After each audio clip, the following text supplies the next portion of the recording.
Assalamualaikum warahmatullahi wabarakatuh. Hajar Aswad adalah sebuah batu suci yang terletak di sudut timur bangunan berbentuk kubus yang kita kenal sebagai Ka'bah.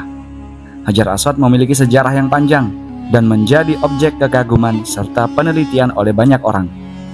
Hajar Aswad telah mengundang perdebatan dan spekulasi tentang asal-usulnya. Selama berabad-abad, sejarawan sekuler mengklaim jika Hajar Aswad merupakan batu yang jatuh dari luar angkasa. Sementara itu, banyak ahli geologi di seluruh dunia telah mencoba mempelajari jenis dan sifat batu ini. Dalam upaya untuk mengetahui lebih lanjut tentang sifat ilmiah Hajar Aswad, beberapa peneliti terkemuka telah melakukan studi yang mendalam. Dalam video ini, kita akan menjelajahi penelitian ilmiah yang telah dilakukan untuk mencari jawaban tentang asal-usul misterius batu ini, sehingga kita dapat memperoleh pemahaman yang lebih mendalam tentang fenomena yang tetap menjadi misteri hingga hari ini. Hajar Aswad memiliki nilai sejarah yang menjadikannya sebagai sebuah batu yang sangat penting dalam perkembangan Islam sejak zaman Nabi Ibrahim hingga masa Nabi Muhammad SAW. Menurut beberapa riwayat, Hajar Aswad diyakini sebagai batu dari surga yang dibawa oleh Nabi Adam alaihissalam ketika turun ke bumi. Seiring berjalannya waktu, Hajar Aswad mengalami kerusakan dan terpecah menjadi beberapa bagian pada abad pertengahan. Namun, potongan-potongan batu hitam tersebut kemudian disatukan kembali oleh bingkai perak yang diikat pada sebuah batu. Dalam sejarahnya, Hajar Aswad telah mengalami perubahan warna. Pada sebuah hadis, Rasulullah SAW bersabda, "Batu hitam turun dari surga, dan itu lebih putih dari susu. Tetapi dosa anak-anak Adam mengubahnya menjadi hitam." Dalam pemahaman ini, warna hitam Hajar Aswad diyakini sebagai cerminan dosa umat manusia. Pemerintah Kerajaan Arab Saudi bahkan pernah merilis foto dengan resolusi tinggi, yaitu 49.000 megapiksel dari Hajar Aswad. Foto ini memberikan kesempatan bagi siapapun untuk melihat setiap detail batu suci ini dengan jelas. Di Masjidil Haram ini, 8 gugusan Hajar Aswad ditempelkan ke sebuah batu yang lebih besar dan dibingkai oleh perak. Pecahan Hajar Aswad lainnya diklaim berada di Istanbul, Turki. Salah satunya ada di Masjid Raya Sulaiman yang ditempel di masjid ini. Selain di kedua tempat itu, ternyata pecahan lainnya ada di salah satu museum di Inggris. Proses pengambilan bongkahan tersebut bermula ketika beberapa ilmuwan membaca kabar tentang keutamaan dan keajaiban yang dimiliki oleh Hajar Aswad. Di sana ada 3 buah pecahan batu Hajar Aswad yang memang disimpan untuk keperluan penelitian sebagai batu yang sangat istimewa dan suci. Hajar Aswad selalu menarik minat publik, terutama para peneliti di bidang geologi. Seiring waktu berjalan, berbagai ahli telah melakukan penelitian untuk mencari pemahaman lebih mendalam tentang karakteristik fisik Hajar Aswad dan memahami proses-proses geologi yang mungkin terlibat dalam pembentukannya. Tentunya banyak pandangan dan pendapat yang berbeda tentang Hajar Aswad. Salah satu peneliti, Richard Burton, akhirnya mengucapkan 2 kalimat syahadat setelah melakukan penelitian yang mendalam. Dalam penelitian mengenai asal-usul Hajar Aswad, salah satu hipotesis yang diajukan adalah jika batu tersebut berasal dari meteorit. Pandangan ini didasarkan pada katalog meteorit yang disusun oleh seorang geolog bernama Prior, yang mengkategorikan Hajar Aswad sebagai aerolit atau sidrolit, jenis meteorit yang kaya akan besi dan silikat. Prior berpendapat jika Hajar Aswad adalah meteorit aerolit, meteorit yang lebih mirip batu biasa dan tidak didominasi besi dan nikel seperti halnya meteorit yang umum kita ketahui.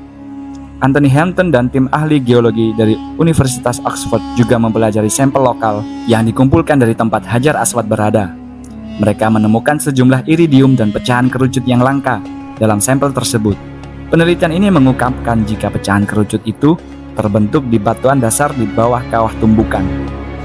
Meteorit temuan ini sejalan dengan laporan pertama yang diterbitkan oleh Paul Parksy, seorang kurator batu mineral pada era Kekaisaran Austria-Hungaria pada tahun 1857, di mana dia menduga jika Hajar Aswad adalah pecahan dari meteorit yang terfragmentasi sekitar 6.000 tahun yang lalu.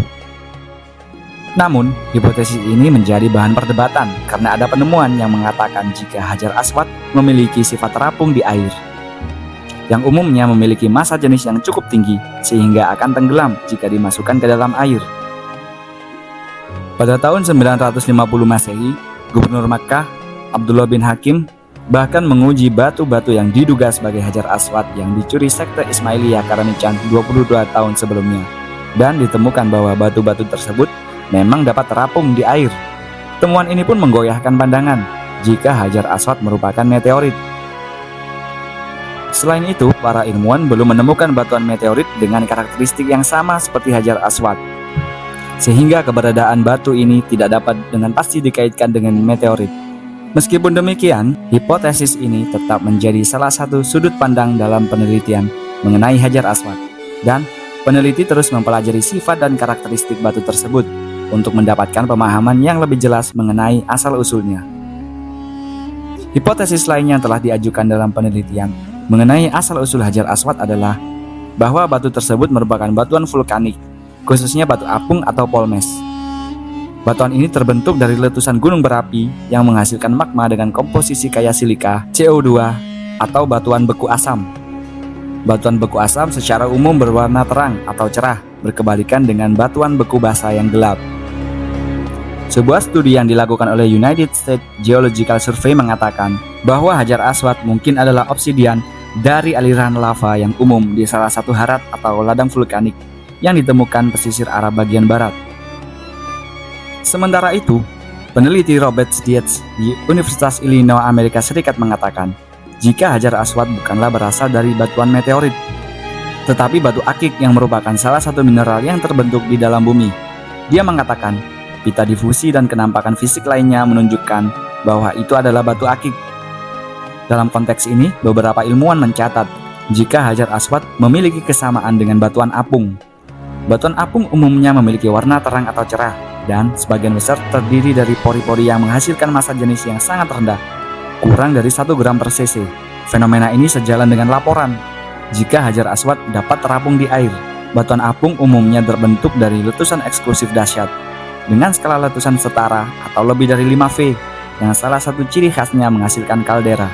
Gunung-gunung vulkanis demikian banyak dijumpai di Indonesia, sehingga tak heran bila batu apung muncul dalam letusan Krakatau 1883 maupun Tambora 1815. Namun terdapat tantangan dalam mengaitkan Hajar Aswad dengan batuan apung dalam konteks geologi Jazirah Arabia. Vulkanisme di daerah tersebut umumnya menghasilkan batuan beku basa, bukan batuan beku asam yang menghasilkan batu apung gunung berapi di Jazirah Arabia, termasuk dalam kategori gunung berapi basaltik yang menghasilkan magma basaltik yang encer dan cenderung membentuk gunung berapi yang lebar dengan puncak kerucut yang rendah. Dalam konteks ini, sulit untuk menemukan keterkaitan antara Hajar Aswad dengan batuan vulkanik di Jazirah Arabia. Meskipun ditemukan adanya kaldera di beberapa wilayah seperti Jabal Salma di Nufud, namun kaldera ini terbentuk sekitar 580 juta tahun yang lalu dan terlalu tua untuk menghasilkan batuan apung. Dengan demikian, kemungkinan bahwa Hajar Aswad merupakan batu akik maupun batuan vulkanik menjadi tidak terlalu mendukung dalam penelitian ini. Vulkanisme di Jazirah Arabia tidak menghasilkan batuan apung secara signifikan dan tak ada bukti yang mendukung adanya letusan eksplosif dengan skala yang cukup besar untuk membentuk batuan apung seperti Hajar Aswad. Oleh sebab itu, meskipun hipotesis batuan vulkanik telah diajukan, keterkaitan antara Hajar Aswad dengan batuan apung dalam konteks geologi Jazirah Arabia masih sangat sulit dipastikan. Penelitian lebih lanjut sangat diperlukan untuk bisa memahami dengan lebih baik tentang asal-usul dan karakteristik fisik dari batu suci ini. Sejumlah ilmuwan menyebutkan jika batuan inilah yang paling tua di dunia, meskipun tak diketahui secara persis berapa usianya. Secara umum, ilmuwan dapat mengetahui usia bebatuan lewat teknik karbonisasi dan timbal untuk fosil usia lapisan tanah dan hal-hal terkait. Tetapi nyatanya tak ada parameter apapun yang dapat menjelaskan usia batu tersebut. Fakta lain menyebutkan jika tak ada yang pernah menemukan batuan sejenis batu Hajar Aswad ini, hingga disimpulkanlah jika batuan ini bukan berasal dari bumi, tetapi bukan pula pecahan meteor. Pasalnya, tingkat kerapatannya sangat berbeda dengan batu yang ada di bumi maupun di alam semesta. Yang jelas, Hajar Aswad merupakan batu yang memiliki nilai suci dalam agama Islam. Rasulullah SAW sendiri menghormati batu tersebut dengan menciumnya. Hal ini menunjukkan pentingnya penghormatan terhadap nilai-nilai keagamaan yang diwakili oleh Hajar Aswad. Dalam kebingungan dan ketidakpastian ilmiah, penting bagi umat Islam untuk menjaga kehormatan dan keistimewaan Hajar Aswad. Hajar Aswad tetap menjadi lambang ketakwaan, kesucian, dan ketaatan dalam perjalanan spiritual. Wallahu a'lam bishawab. Assalamualaikum warahmatullahi wabarakatuh.